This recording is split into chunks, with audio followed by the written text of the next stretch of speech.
बिस्मिल्लाहिर्रहमानिर्रहीम। आज हम ये चैप्टर स्टार्ट करेंगे, चैप्टर नंबर 19, जिसका नाम है ग्रोथ एंड डेवलपमेंट। मैं चाहूंगा कि इस चैप्टर में मैं आप लोगों को सबसे पहले ये बताऊं कि ग्रोथ और डेवलपमेंट क्या होती है और इनमें क्या फ़र्क होता है। उसके बाद हम देखेंगे, जब हम आगे चैप्टर को आगे पढ़ेंगे तो उसमें वो पहले प्लांट्स की ग्रोथ और डेवलपमेंट की बात करेगा और उसके बाद वो एनिमल्स की ग्रोथ और डेवलपमेंट की बात करेगा। इसमें प्लांट वाला जो पोर्शन है वो तो फिर भी किसी न किसी हद तक हजम होने वाला है। मिसाल के तौर पर मसलन वो मतलब वो थोड़ा डाइजेस्ट होने वाला है, यानी कि पढ़ा जा सकता है, याद किया जा सकता है। लेकिन जो एनिमल वाला पोर्शन है जिसमें उसने एक एग्जांपल भी ली है, तो वो वाला पोर्शन जो है वो बच्चों को बहुत ज़्यादा डिफिकल्ट लगता है और बच्चों को बहुत ज़्यादा तंग करता है वो। तो मैं कोशिश करूंगा कि आपके लिए ये दोनों ही जो पोर्शंस हैं वो इस चैप्टर के वो आसानी से आपकी समझ में आ जाए, इस तरह बयान कर दूं। और ये चैप्टर जो है 19, ये बायो के one of the most difficult chapters में से एक चैप्टर है। इस बात का मुझे आइडिया है, तो इसलिए मैं चाहूंगा कि इसको हम अच्छे तरीके से पढ़ें। चैप्टर ये बहुत बड़ा नहीं है। जो पिछला चैप्टर हमने कोऑर्डिनेशन एंड कंट्रोल वाला शुरू किया था वो शुरू तो हो जाता है लेकिन वो खत्म नहीं होता, क्योंकि उसमें उसने तीन चीजें बयान की हुई हैं। पहले प्लांट, तीन से भी ज्यादा चीजें बयान की हैं। पहले प्लांट का कोऑर्डिनेशन कंट्रोल, फिर एनिमल का कोऑर्डिनेशन कंट्रोल, और उसके बाद फिर वो नर्वस सिस्टम पूरा बताता है, फिर एंडोक्राइन सिस्टम पूरा बताता है, और फिर एंड पर भी जान नहीं छोड़ता, और फिर जो है वो साइकोलॉजी बताता है। तो ये जो चीजें हैं वो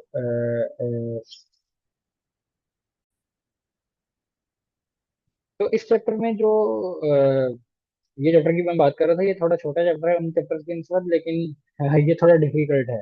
तो हम बात करेंगे, इंशाल्लाह ये हो जाएगा ये। हमेशा जब भी कोई चीज आप स्टार्ट करो, ये लाइफ में आपके आगे भी आपके लिए एक लेसन है। हमेशा जब भी कोई चीज पढ़ने के लिए स्टार्ट करो तो सबसे पहले उसके टॉपिक को समझने की कोशिश करो। टॉपिक अगर आप अच्छे तरीके से समझ लोगे, जब मैंने कोऑर्डिनेशन एंड कंट्रोल वाला जब भी पढ़ाया था तो उसके कोऑर्डिनेशन और कंट्रोल क्या होता है इसके ऊपर मैंने थोड़ी थोड़ी सी बात करके फिर आगे बात करना स्टार्ट की थी। इसी तरह ही जब भी आगे भी कोई चैप्टर पढ़ो, जरूरी नहीं बायो का ही, फिजिक्स का, केमिस्ट्री का, कोई भी चैप्टर पढ़ने की कोशिश करो तो सबसे पहले उसका टॉपिक तो देखो कि उसका टॉपिक है क्या, मतलब उस चैप्टर का नाम क्या है। वो जो नाम होगा ना उसी के अंदर अंदर ही वो बात कर रहा होगा उस चैप्टर में, उससे बाहर नहीं जाता वो आमतौर पे। तो जो है, इस चैप्टर का नाम है वो है ग्रोथ एंड डेवलपमेंट। मैं पहले आपको ग्रोथ और डेवलपमेंट में फर्क थोड़ा सा बता देता हूँ कि ग्रोथ और डेवलपमेंट में फर्क क्या है। लगने में ये सेम सी चीजें ही लगती हैं कि ग्रोथ और डेवलपमेंट। ग्रोथ बेसिकली हम कहते हैं कि किसी भी चीज का जो साइज बड़ा हो जाता है और उसको हम कहते हैं कि वो उसकी ग्रोथ है। मिसाल के तौर पर अगर 1 साल का बच्चा 2 साल का हो गया, उसके बाद वो 5 साल का हो गया, तो इस सारे टाइम में उसका जो जिस्म है उसका साइज बढ़ जाएगा। ठीक है, तो ये उसकी ग्रोथ हो रही है। डेवलपमेंट किसको कहते हैं? डेवलपमेंट हम कहते हैं कि जो उसके जिस्म के अंदर मुख्तलिफ किस्म के फंक्शन फंक्शन करने की एबिलिटीज हैं, फंक्शनिंग कैपेबिलिटीज हैं, वो अच्छी तरह से मेच्योर हो जाएं, उसको हम कहते हैं डेवलपमेंट। ठीक है। मसलन 1 साल का बच्चा जो है वो मसलन 6 साल का 6 माह का जो बच्चा है वो अब चल नहीं सकता। ठीक है। तो जो है वो जब वो 1 साल का होता है तो कुछ बच्चे 12 से 15 महीनों के अंदर अंदर बच्चे जो हैं तकरीबन सारे चलना स्टार्ट कर देते हैं। ठीक है। तो ये जो ना चलने से, मतलब बच्चा पहले रेंग रहा होता है और उसके बाद वो जब चल रहा होता है, ये जो उसका फंक्शन उसके बॉडी में ऐड हुआ है। ठीक है, ये है उसकी डेवलपमेंट। और आपको इस तरह भी मैं ये बता सकता हूँ कि जब कोई बच्चा जो है वो अपने पूरे टाइम में, मतलब एक बच्चा 15 महीने का हो गया है, ठीक है, और वो अभी भी चलना स्टार्ट नहीं हुआ। ठीक है, तो हम उसको ये नहीं कहते कि इसका ग्रोथ डिले है। ये नहीं कहते, डॉक्टर उसको ये नहीं कहते, हम उसको कहते हैं कि इसका डेवलपमेंटल डिले है। ठीक है। डेवलपमेंट सेल के लेवल से स्टार्ट होती है, ग्रोथ भी सेल के लेवल से स्टार्ट होती है। ग्रोथ सिंपल, निस्बतन सिंपलर प्रोसेस है। ठीक है, कि सेल डिवाइड होते जाएंगे तो बॉडी बढ़ती जाएगी।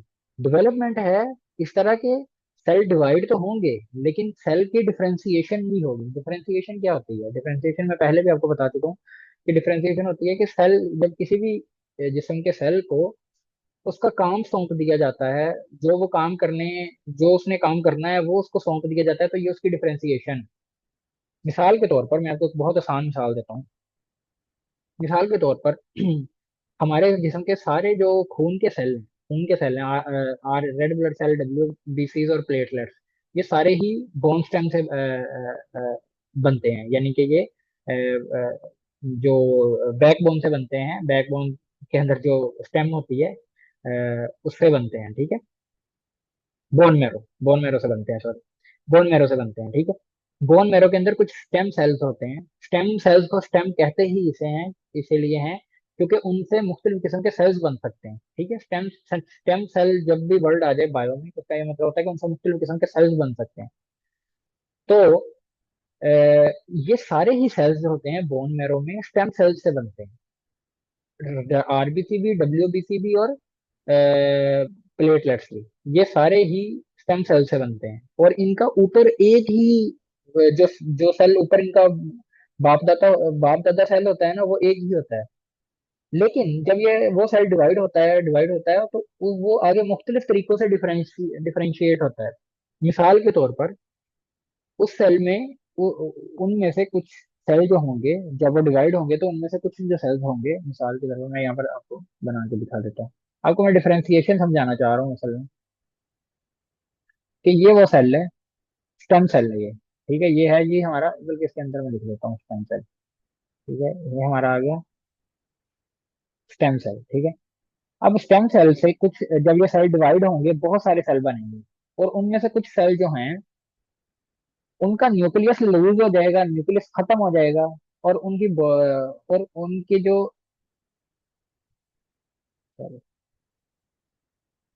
न्यूक्लियस लूज हो जाएगा और वो एक सिक्के की तरह बन जाएंगे, इस तरह, ठीक है। और न्यूक्लियस जाया हो जाएगा, न्यूक्लियस खत्म हो जाएगा इनका। और इनकी सारा जो सेल है, साइटोप्लाज्म है, वो एक प्रोटीन से भर जाएगा। उस प्रोटीन को क्या कहते हैं हम? उस प्रोटीन को हम क्या कहते हैं? हीमोग्लोबिन, ठीक है। और इस सेल को क्या क्या, ये कौन सा सेल बनाए हैं? आपको पता होना चाहिए ये कौन सा सेल है। ये सेल है आर बी सी, ठीक है। देखो ये वाला जो सेल था, ये सेल बिल्कुल एक नॉर्मल सेल की तरह था। इसके अंदर न्यूक्लियस भी था, राइबोसोम भी थे, एंडोप्लाज्मिक रेटिकुलम भी था, गोल्गी एपरेटस भी थे, हर चीज थी। ये वाला जो सेल है, इसकी डिफरेंशिएशन हो गई, ये डिफरेंशिएटेड हो गया, मतलब इसका काम इसको सौंप दिया गया। और इस आरबीसी का क्या काम है? आरबीसी का काम है लंग्स से ऑक्सीजन लेके आना और जिस्म के हर सेल तक पहुंचाना, और जिस्म के हर सेल से कार्बन डाइऑक्साइड लेके जाना और लंग्स तक पहुंचाना। तो उस काम के लिए इसको न्यूक्लियस की जरूरत नहीं है। उस काम के लिए इसको, आरबीसी को न्यूक्लियस की जरूरत ही नहीं है। तो जब ये सेल मेच्योर होगा, जब ये सेल इसकी उम्र, मतलब ये डिवाइड होने के बाद मेच्योर होगा, तो ये न्यूक्लियस इसका जाया हो जाएगा, न्यूक्लियस खत्म हो जाएगा, क्योंकि इसका न्यूक्लियस की जरूरत नहीं है। और सारा इसका जो जिस्म है वो हीमोग्लोबिन से भर जाएगा। इसके अंदर एचबी होगी बहुत ज्यादा मिकदार में, ठीक है। तो इसीलिए हम इसको, एचबी जो कि रेड कलर की होती है, तो इसलिए हम इसको, ये रेड लाल रंग के नजर आते हैं तो आरबीसी हम इसको कह देते हैं। और यही एक वजह है कि इसमें न्यूक्लियस नहीं होता है, इसी वजह से आरबीसी की जिंदगी 120 दिन फिक्स होती है, ठीक है। आमतौर पर जो सेल्स होते हैं, न्यूक्लियस जिनमें होता है वो हम कह सकते हैं कि वो 120 से कम पर भी मर सकते हैं और 120 से ज्यादा पर भी मर सकते हैं, क्योंकि उनमें एक एक्टिव प्रोसेस हो रहा है। न्यूक्लियस मजीद राइबोसोम की मदद से, सॉरी, न्यूक्लियस आरएनए बनाता है, डीएनए, अपने डीएनए से, न्यूक्लियस में डीएनए होता है ना, तो डीएनए से आरएनए और फिर आरएनए से प्रोटीन बनती है आगे राइबोसोम्स में। तो वो सेल एक एक्टिव प्रोसेस में होता है। लेकिन ये वाला जो सेल है, इसमें हीमोग्लोबिन भर गई है, ठीक है, इसमें न्यूक्लियस खत्म हो गया, तो इस सेल का एक ही काम है, और वो है ऑक्सीजन और कार्बन डाइऑक्साइड को ढोना, ठीक है, एक जगह से दूसरी जगह लेके जाना। तो ये सेल जो है वो 120 दिन में खत्म हो जाता है। अब इसी में सेल में से कुछ और किस्म के सेल निकलेंगे, जो कि थोड़े बड़े होंगे आरबीसी से, और उनका न्यूक्लियस भी बड़ा होगा, ठीक है। उनका न्यूक्लियस भी बड़ा होगा, इसमें इनमें न्यूक्लियस नहीं रहा होगा। ये वाले सेल कौन से होंगे? और इनमें ग्रेन्यूल्स होंगे थोड़े, ऐसे इनमें दाने से होंगे, सॉरी। ऐसे दाने से बने होंगे, ठीक है। ग्रेन्यूल्स, तो ये होंगे न्यूट्रोफिल्स, एओसिनोफिल्स, बेसोफिल्स, ठीक है, वो वाले जो सेल्स हमने पढ़े के डब्ल्यूबीसी, ठीक है। तो इन सेल्स को चूंकि न्यूक्लियस की जरूरत होती है तो इनमें न्यूक्लियस है, ठीक है। तो अब ये वाला सेल डिफरेंशिएटेड नहीं है, मैं समझाने की जो कोशिश कर रहा हूँ वो ये है कि ये वाला जो सेल है ये डिफरेंशिएटेड नहीं है, जबकि जब उसी उन उन सेल्स उस सेल को डिवाइड हुआ, माइटोसिस हुई उसकी, और उससे बहुत सारे सेल बने, और जो सेल बने उनको उनका काम सौंप दिया गया, आरबीसी को उनका काम सौंप दिया गया, और उसका स्ट्रक्चर भी उस सेल का देखो, स्ट्रक्चर जो काम है उसी मुताबिक उसका स्ट्रक्चर भी बन गया ना, उसकी उसके अंदर की चीजें भी वैसी ही बन गई। और इस तरह उनमें से कुछ सेल्स डब्ल्यूबीसी बन गए, ये डब्ल्यूबीसी हैं, और उनका स्ट्रक्चर भी उस तरह का बन गया, लंबे बड़े बड़े हो गए, उनमें कुछ ग्रेनुल्स आ गए। इनका काम, क्योंकि डब्ल्यूबीसी का काम इंफेक्शन से लड़ना होता है, तो ये ग्रेनुल्स इसकी हेल्प करते हैं उसमें। तो ये है डिफरेंशिएशन, ये सारा प्रोसेस है डिफरेंशिएशन। और बॉडी में, और हमें भी पता है कि हमारा जो सारी की सारा जिस्म है वो एक सेल से मिलकर बना है, और वो सेल है जाइगोट, ठीक है। जब एग और स्पर्म मिलते हैं, एग और स्पर्म आधे आधे सेल होते हैं, तो वो जब मिलते हैं तो एक पूरा सेल बनता है जाइगोट, और एक सेल से जिस्म का हर सेल बनता है। वो कैसे एक सेल से हर सेल बन सकता है, ठीक है, वो डिफरेंशिएटेड होता है, ठीक है, उसकी डिफरेंशिएशन होती है। जाइगोट डिवाइड होता है, और उसके उसके अंदर से ही मसल के सेल निकलते हैं, उसके अंदर से ही नर्वस सिस्टम के सेल निकलते हैं, उसके अंदर से ही हर किस्म के सेल निकलते हैं, ठीक है। तो ये सारी इसको हम कहते हैं डिफरेंशिएशन हो जाना, काम सौंप देना। जब सेल को उसका काम सौंप दिया जाएगा और उसका स्ट्रक्चर भी वैसा ही बन जाएगा, उसको हम कहते हैं डिफरेंशिएशन। और जब जिस तरह बॉडी में डिफरेंशिएशन होती चली जाएगी, वैसे वैसे ही वो बॉडी, उस बॉडी की डेवलपमेंट होती चली जाएगी, ठीक है। ग्रोथ में सिर्फ और सिर्फ सेल के साइज, सेल के नंबर बढ़ेंगे, माइटोसिस होंगी। डेवलपमेंट में सेल की डिफरेंशिएशन होगी, ठीक है, ये फर्क है। चलेंगे, काफी टाइम लगा अभी।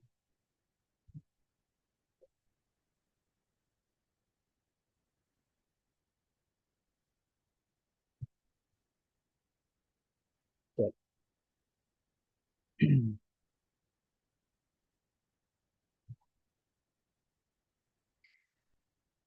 शुरू में से हम पढ़ते हैं। In the course of its life cycle an organism changes from a fertilised egg into an adult. यही वो बात कर रहा है कि जिंदगी के साइकिल में एक ऑर्गेनिज्म जो है वो कहाँ से शुरू होता है, एक फर्टिलाइज्ड एग से स्टार्ट होता है ना।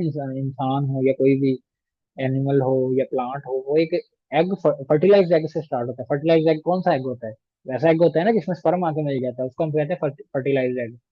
और इसी एक फर्टिलाइज्ड एग से एक पूरा अडल्ट पैदा होता है। अडल्ट कहते हैं जवान बंदे को, एक पूरा जवान बंदा बन जाता है। As development proceeds, as development proceeds यानी कि जैसे जैसे डेवलपमेंट होती चली जाएगी, all sorts of changes take place. तो हर किस्म, सोर्ट्स का मतलब हर किस्म के, ऑल सॉर्ट्स का मतलब हर किस्म की तब्दीलियां आएंगी।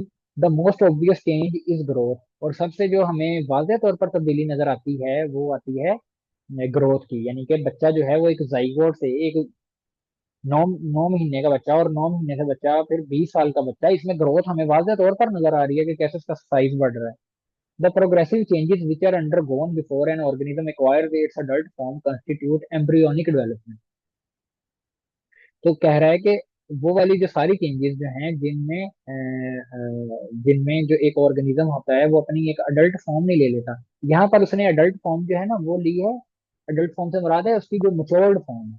मिसाल के तौर पर जाइगोट एक मेच्योर फॉर्म नहीं है। इंसान की अगर बात की जाए तो इंसान का जो इंसान जाइगोट से बनता है ना।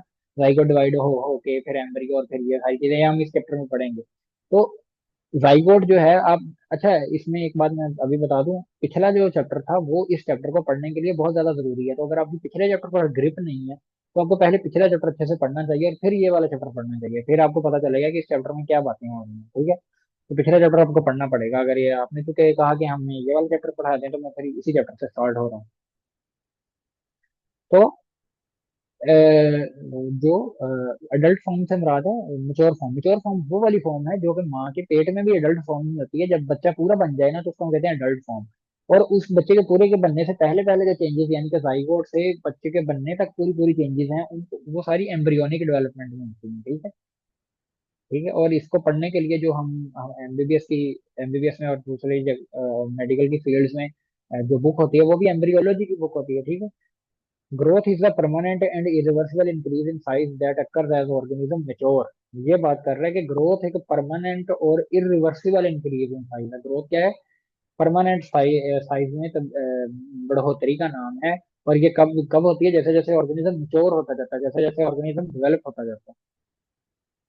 सबसे पहले वो बात करेगा growth and development in plants. In plant growth and development involve cell division. Plant में ग्रोथ और डेवलपमेंट जो है उनमें क्या क्या चीजें इन्वॉल्व हैं? सबसे पहले सेल की डिवीजन होगी, उसके बाद सेल की इलोंगेशन होगी, ये कैसे होगी ये आगे बताता है, और उसके बाद सेल की डिफरेंशिएशन होगी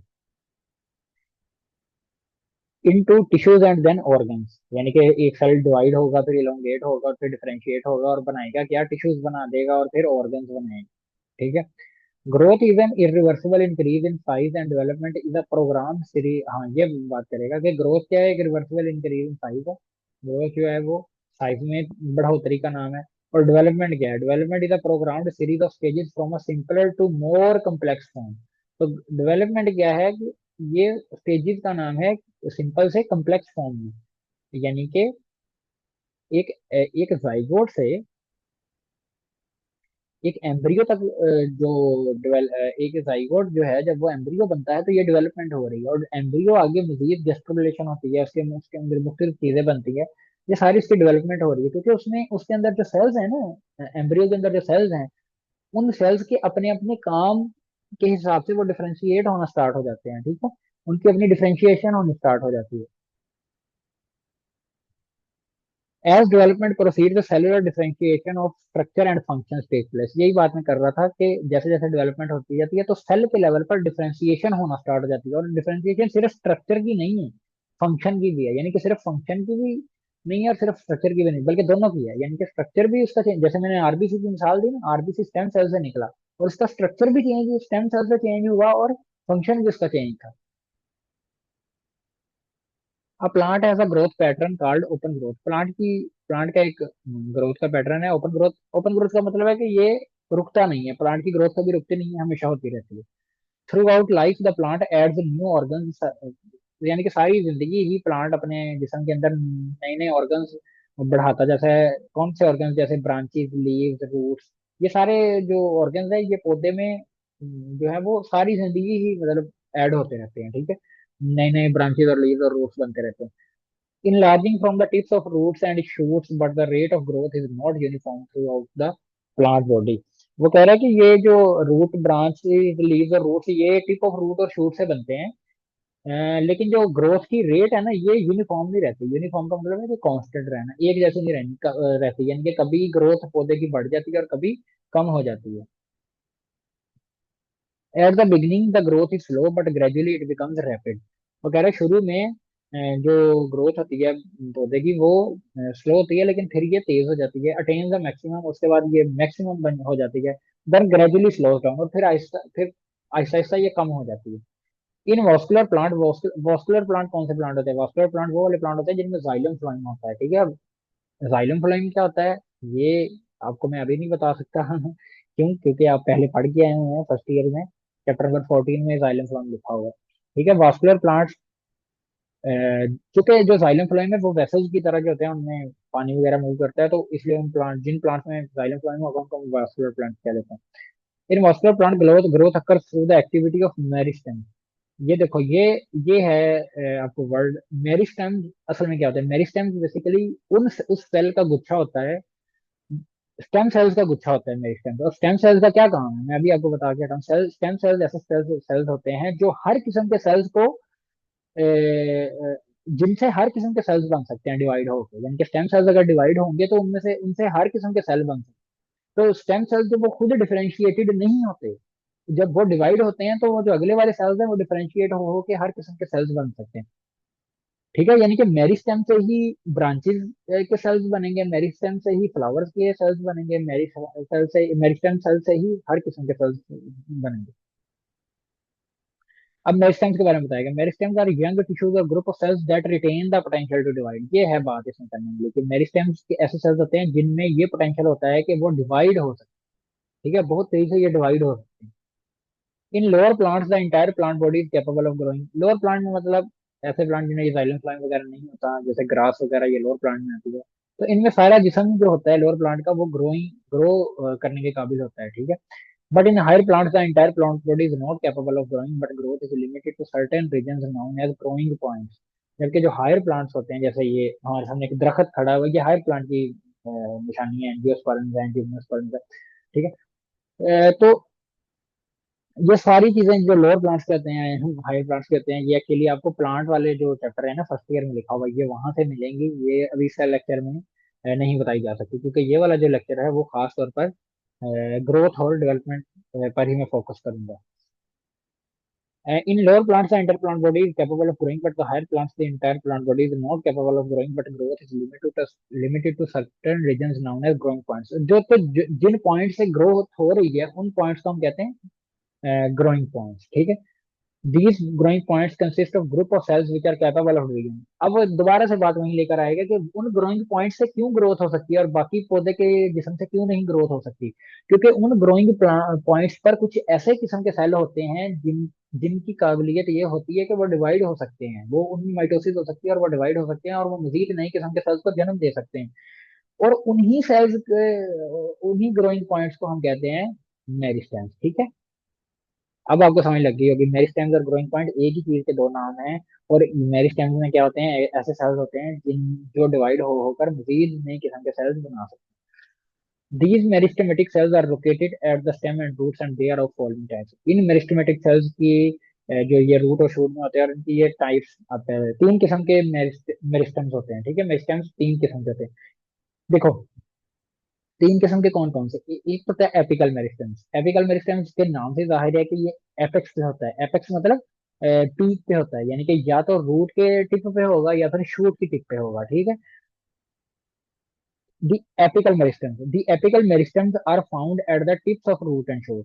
तो ये एपिकल मेरिस्टेम कहाँ होंगे, टिप पर होंगे, रूट और शूट के टिप पर होंगे।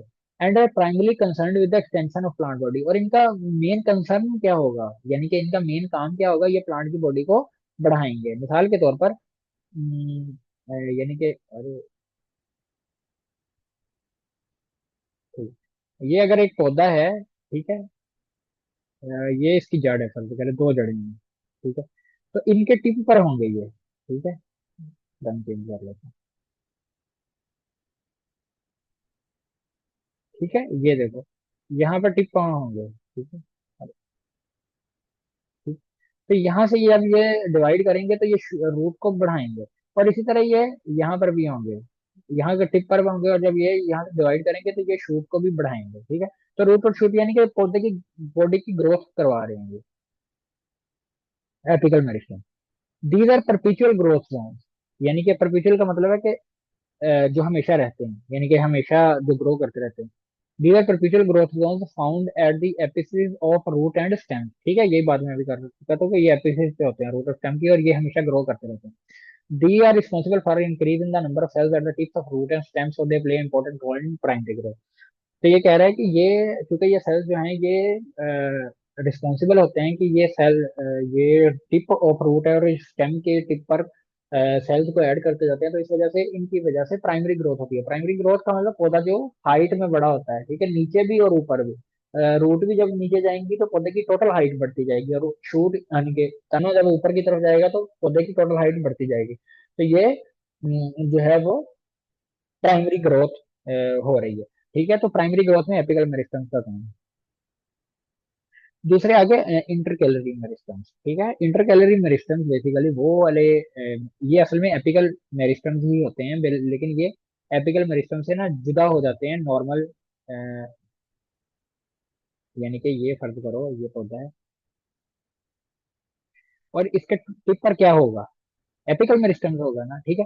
फर्ज करो ये पौधा थोड़ा सा बढ़ गया, ठीक है, ये पौधा बढ़ गया, और क्या हुआ कि इसकी टिप थोड़ी ऊपर चलेगी। अब भी इसकी टिप पर क्या होगा, अब इसकी टिप पर क्या होगा, ऑब्वियसली एपिकल मेरिस्टम। टिप पर हमेशा एपिकल मेरिस्टम नहीं है, लेकिन ये वाला जो एपिकल मेरिस्टम था ये इस वाले एपिकल मेरिस्टम से जुदा हो गया इस दरमियान वाले टिश्यू की वजह से। ये मेरिस्टम नहीं है। देखो, पौधे का हर हिस्सा मेरिस्टम तो नहीं है ना, पौधे का हर हिस्सा एक्टिवली डिवाइड नहीं कर सकता, ठीक है, और ना ही उससे मुख्तलिफ किस्म के सेल से निकल सकते हैं। जो हिस्सा पौधे का एक्टिवली डिवाइड करके मुख्तलिफ किस्म के सेल्स बना सकते हैं, हम सिर्फ उसके मेरिस्टम कहते हैं। तो ये वाला तो हो गया एपिकल मेरिस्टम, ठीक है। और अब ये वाला कौन सा होगा, यानी कि अब ये क्या होगा, क्योंकि ये अब एपिकल मेरिस्टम से जुदा हो गया, तो हम इसको कहते हैं इंटरकैलरी मेरिस्टम। इंटरकैलेटेड वर्ड वहां पर यूज करते हैं जो ऐसी चीज जो दो चीजों के दरमियान में फंसी हुई हो, ठीक है, वहां पर हम कहते हैं इंटरकैलेटेड। तो ये लग ऐसे रहा है कि दोनों साइडों पर नॉर्मल टिश्यू है और उसके दरमियान में ये फंसा हुआ है मेरिस्टम, तो इसको हम कहते हैं इंटरकैलरी मेरिस्टम, ठीक है। These are part of apical meristums which get separated from apex by permanent tissues, ठीक है। ये वो वाले एपिकल मेरिस्टम के वो वाले पार्ट हैं जो कि परमानेंट, जो कि एपेक्स, यानी कि ये देखो ये वाला टिश्यू जो है ये एपेक्स से सेपरेट हो गया ना इस परमानेंट टिश्यू की वजह से, ठीक है। इसको मैं लेबल भी कर देता हूँ यहाँ पे। अरे यार ये बार बार कौन कर रहा है? ये है परमानेंट टिश्यू, ठीक है। और ये इंटरकैलरी मेरिस्टम, और ये कौन सा आ गया, ये आ गया एपिकल मेरिस्टम, ठीक हो गया जी। परमानेंट टिश्यू को, परमानेंट टिश्यू का मतलब ये है कि वो परमानेंट हो गया, हम मजीद उसने डिवाइड हो होकर मजीद किस्म के सेल्स नहीं बनाने, ठीक है। मेरिस्टम परमानेंट नहीं होता क्योंकि वो मजीद डिवाइड हो सकता है। परमानेंट जो है वो डिवाइड, परमानेंट टिश्यू जो होता है वो डिवाइड होकर मजीद नई किस्म के सेल्स नहीं बना सकता है। परमानेंट टिश्यू जो है वो डिवाइड होकर अपने जैसे सेल बना सकता है, ठीक है। परमानेंट, सोचो यहाँ पर शूट है यानी कि स्टेम है, तो स्टेम डिवाइड होकर स्टेम तो मजीद बना सकती है, लेकिन ऐसा नहीं है कि यहाँ से फ्लावर्स वाले सेल्स या फिर दूसरे किस्म के सेल्स निकलने शुरू हो जाए। लेकिन मेरिस्टम जो है वो मुख्तलिफ किस्म के सेल, डिफरेंट अनडिफरेंट, मेरिस्टम्स का फायदा ये है कि इसमें अनडिफरेंशिएटेड सेल्स होते हैं, और अनडिफरेंशिएटेड सेल्स का एक फायदा ये है कि वो बाद में डिफरेंशिएट होकर मुख्तलिफ किस्म के सेल्स बन सकते हैं, यानी कि वो डिफरेंशिएट होकर मुख्तलिफ मुख्तलिफ किस्म के सेल बना सकते हैं। अब मैं इंसान की बॉडी से आपको एग्जांपल देता हूँ, आपको इजी समझ आ जाएगी। मिसाल के तौर पर जो हमारे मसल सेल हैं, मसल सेल है, ये परमानेंट है या स्टेम सेल है, मसल के सेल, आप बताओ। मसल के सेल परमानेंट सेल है क्योंकि मसल के सेल डिवाइड होंगे तो अपने जैसे मसल सेल ही बनाएंगे। मसल के सेल नर्वस सिस्टम के सेल्स तो नहीं ना बना सकते, लेकिन हमारे जो बोन मैरो के सेल्स हैं, ठीक है, वो स्टेम सेल क्यों है, क्योंकि वो आरबीसी भी बना सकते हैं, डब्ल्यूबीसी भी बना सकते हैं, प्लेटलेट्स भी बना सकते हैं। लेकिन आरबीसी जो है वो परमानेंट सेल है, ठीक है, क्योंकि वो आरबीसी जो है, आरबीसी तो खैर डिवाइड ही नहीं ना होता क्योंकि उसमें न्यूक्लियस नहीं है, ठीक है। लेकिन डब्ल्यूबीसी में से कुछ डब्ल्यूबीसी डिवाइड भी हो सकते हैं, जैसे बी सेल्स हैं वो डिवाइड हो सकते हैं। बी सेल्स डिवाइड होकर प्लाज्मा सेल्स बना देते हैं। तो जो प्लाज्मा बी सेल्स हैं वो डिवाइड होकर प्लाज्मा सेल्स जो बना रहे हैं, तो ये फिर भी परमानेंट ही रहेंगे। डिवाइड और अनडिवाइड होने की बुनियाद पर हम परमानेंट और स्टेम सेल नहीं कहते, हम कहते हैं कि जो सेल डिफरेंशिएट हो जाए, मुकम्मल डिफरेंशिएट हो चुका है, अब वो परमानेंट है। जो अभी डिफरेंशिएट हो सकता है मजीद किसी और किस्म के सेल्स में, डिफरेंशिएट होने का मतलब है कि उसको मुख्तलिफ किस्म के स्ट्रक्चर और फंक्शन तब्दीलियां आ सकती हैं, उसमें उसके फंक्शन चेंज हो सकते हैं, वो है डिफरेंशिएटेड सेल्स। तो जो सेल्स डिफरेंशिएट हो सकता हो अभी मजीद, उसको हम कहते हैं स्टेम सेल्स।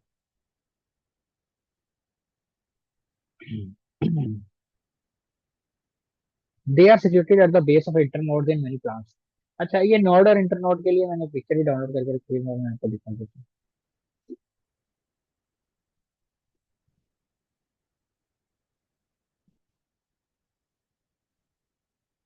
हाँ, ये पिक्चर आपके सामने आ गई होगी। ये देखो एक पौधा है ठीक है। सबसे पहले मैं आपको बताऊँ, इसी पिक्चर से हम थोड़ी सी बातें कर लेते हैं।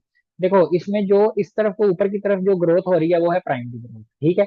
और इसकी जो टिप पर, यहाँ पर फर्ज करो इसकी टिप है, इसकी टिप पर एपिकल मेरिस्टम होगी, ठीक है, इसकी टिप पर एपिकल मेरिस्टम होगी। अब देखो ये वाला जो दरमियान वाला हिस्सा है, यहाँ पर होगी इंटर कैलरी मेरिस्टम, ठीक है, यहाँ पर होगी इंटर कैलरी मेरिस्टम, ठीक है। क्योंकि ये वाली जो मेरिस्टम है वो एपिकल मेरिस्टम से जुदा हो गई है, दरमियान वाले परमानेंट टिश्यू ये वाले परमानेंट टिश्यू की मदद से जुदा हो गई है, ठीक है। तो ये इंटर कैलरी मेरिस्टम, और ये जहाँ पर ये इंटर कैलरी मेरिस्टम काफी ज्यादा मिकदार में हो, हम इस पॉइंट को कहते हैं नोड। नोड हम इसी बेसिकली, ये भी नोड है, ये नोड इसलिए क्योंकि यहाँ से मजीद जो है वो ग्रोथ हो सकती है, ठीक है, मजीद जो है वो ग्रोथ हो सकती है साइडों पर। यहाँ से मजीद मतलब ब्रांचेस बन सकती हैं यहाँ से। ये देखो यहाँ पर ये तो स्टेम ही निकल आया ना, ये स्टेम से स्टेम निकल आया, लेकिन सीधा यहाँ से पत्ता भी निकल सकता है, ठीक है। तो ये हो गया नोड, और दो नोड के दरमियान वाले एरिया को हम कहते हैं इंटरनोड। ठीक है। तो अभी हमें नजर ये आ रहा है कि इंटरनोड की, ये इंटरनोड है ना, ये सारा इंटरनोड है, ठीक है, ये सारा इंटरनोड है। और इंटरनोड की बेस पर इंटरकैपिलरी मेरिस्टम पड़ी हुई है बेसिकली नोड वाले एरिया में, ऐसा ही है ना, तो यही बात वो यहाँ पर करेगा। They are situated at the base of internodes in many plants. ठीक है। They play important role in the production of leaves and flowers. यही बात मैंने की थी ना कि लीव्स और फ्लावर्स जैसे देखो मैंने बनते हुए भी दिखाया वहां पर इस पिक्चर में।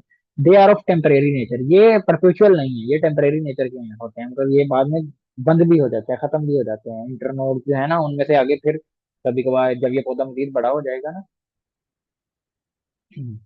अ, ये वाला जब पौधा मजीद बड़ा हो जाए तो ये वाली जो ग्रोथ वाला जोन है ये ब्लॉक भी हो सकता है। अब इससे मजीद हो सकता है बाद में इससे शूट ना निकले, मजीद इस टाइम नहीं निकले, तो इसलिए ये टेम्परेरी नेचर है। Lateral meristem, lateral meristem basically वो वाले सेल्स होते हैं जो पौधे की गर्थ को बढ़ाते हैं, गर्थ का मतलब है पौधे की मोटाई को बढ़ाते हैं। ठीक है। वो है lateral meristem. Lateral meristems are cylinder of dividing cells, यानी कि ये डिवाइडिंग सेल्स के सिलेंडर, सिलेंडर की तरह के होते हैं, सिलेंडर की तरह के कह रहा हूँ, सिलेंडर्स होते हैं, डिवाइडिंग सेल्स के सिलेंडर्स होते हैं। सिलेंडर किसे कहते हैं? सिलेंडर शेप होती है ना, ये वाली एक शेप जो होती है ना, ये सिलेंडर की होती है। ठीक है। और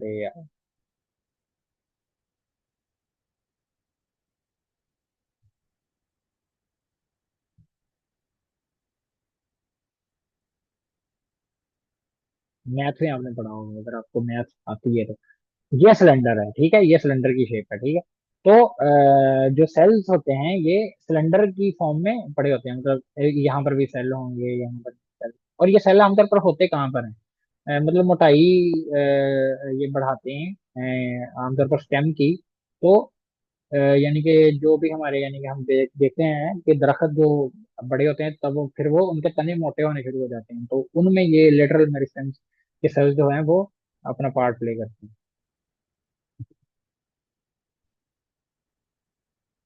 दे are present in dicots and gymnosperm. ये डाइकोट्स और जिम्नोस्पर्म में आते हैं। डाइकोट और जिम्नोस्पर्म क्या होते हैं ये आप जाके प्लांट वाले चैप्टर से देख सकते हैं। डाइकोट में दो कोटिलेडन्स होते हैं, जिम्नोस्पर्म फ्लावरिंग प्लांट्स की टाइप होती है। Vascular and cork cambium are the examples of lateral meristems. इसके लिए मैंने एक पिक्चर डाउनलोड की, ये मैंने पहले भी आपको शायद दिखाई हुई है पिक्चर पिछले वाले चैप्टर में। अगर हम एक दरख्त लें और उसका क्रॉस सेक्शन, उसके तने का क्रॉस सेक्शन लें ना, तो हमें वो कुछ इस तरह का नजर आएगा। ठीक है, ये आपके सामने आ गया। ठीक है। इसमें अगर आप देखो तो ये पिथ है, ये पहले भी मैंने चैप्टर में आपको बताया हुआ है, तो मैं इसलिए बहुत ज्यादा एक्सप्लेन नहीं करूंगा। ये पिथ है, फिर हार्टवुड है, फिर सैपवुड है। अच्छा, ये वाला एरिया देखने में इसमें आप देखो, ये आउटर बार्क है, बाहर से आउटर बार्क है, और इसके अंदर फिर ये अंदर है कोर कैम्बियम, ये दिखाई हुई है कोर कैम्बियम।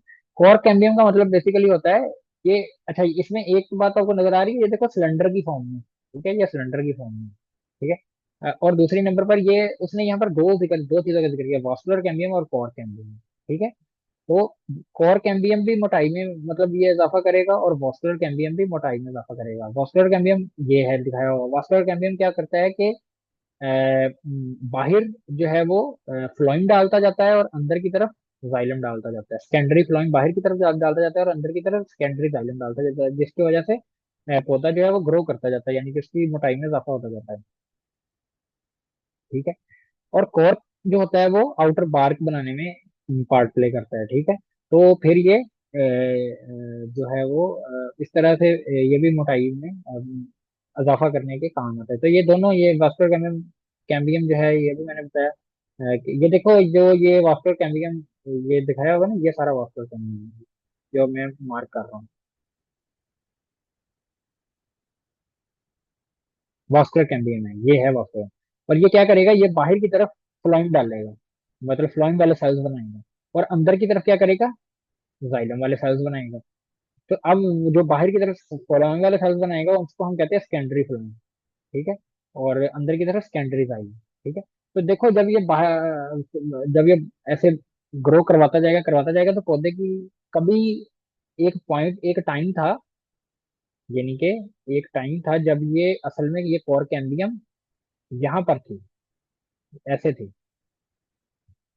तो तब भी इसने बाहर की तरफ क्या किया, सेकेंडरी जाइलम डाला, और अंदर की तरफ क्या किया, फ्लोएम डाला। तो इस तरह जाइलम फ्लोएम जो है वो और खुद ये बाहर की तरफ, क्योंकि जब अंदर की तरफ ये जाइलम डालता जाएगा तो खुद बाहर की तरफ मूव करता जाएगा ना। तो फिर इस तरह से ये पौधे की ग्रोथ में भी इजाफा करता जाता है, और इसी वजह से वो जो हमने रिंग्स पड़ी थी पौधे में, रिंग्स बनती हैं जाइलम फ्लोएम की वजह से। ठीक है, तो वो भी बन जाती है।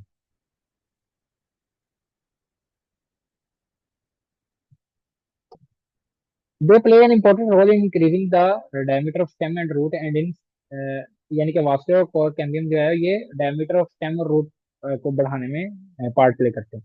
और इनकी ग्रोथ जो होती है वो या तो डिटर्मिनेट हो, ग्रोथ यानी कि लेटरल मेरिस्टेम से जो ग्रोथ होती है या तो वो डिटर्मिनेट होगी, डिटर्मिनेट होती है जिसका तयन किया जा सके, यानी कि फिक्स हो जाए ग्रोथ।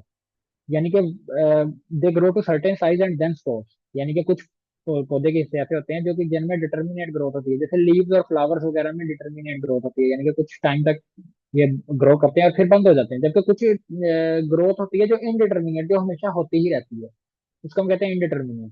जो grow by meristems that continuously replenish themselves, यानी कि ये इस किस्म की मेरिस्टेम से ग्रोथ होती है कि जो कि हमेशा बढ़ती ही चली जाती है। जैसे कि vegetative root and stem, vegetative पौधे का वो हिस्सा होता है जो रिप्रोडक्शन में पार्ट प्ले नहीं करता, उसको हम कहते हैं वेजिटेटिव। तो वेजिटेटिव रूट और स्टेम्स जो होती हैं वो हमेशा ही पौधे की बढ़ती चली जाती हैं, तो यानी कि उनकी ग्रोथ होती चली जाती है।